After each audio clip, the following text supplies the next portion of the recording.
Dr. Zakir. Assalamu alaikum, sir. Wa alaikum assalam wa rahmatullahi wa barakatuh. I am a student and I cannot work due to physical conditions.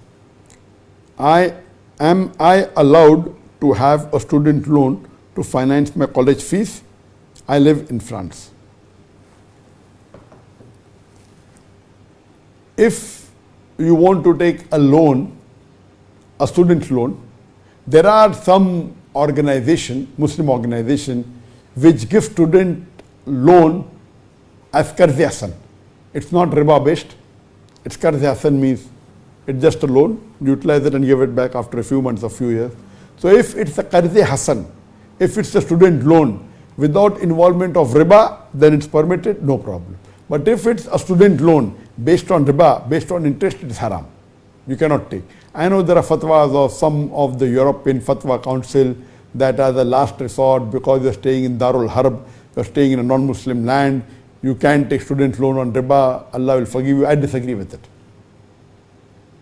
If you take loan on interest, it is haram. It's not permitted.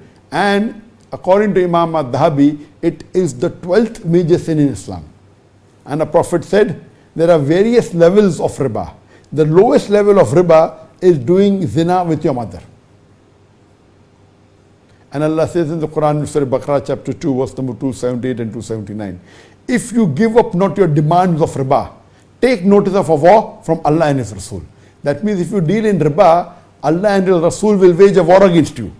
And who has the guts, who has the courage to fight with Allah and His Rasul? You cannot. So therefore, don't take loan based on riba from the conventional bank. It's haram for whatever reasons, whether it be student's loan, whether it's for business. If as a last resort to require, you can take from an Islamic bank, and that is permitted.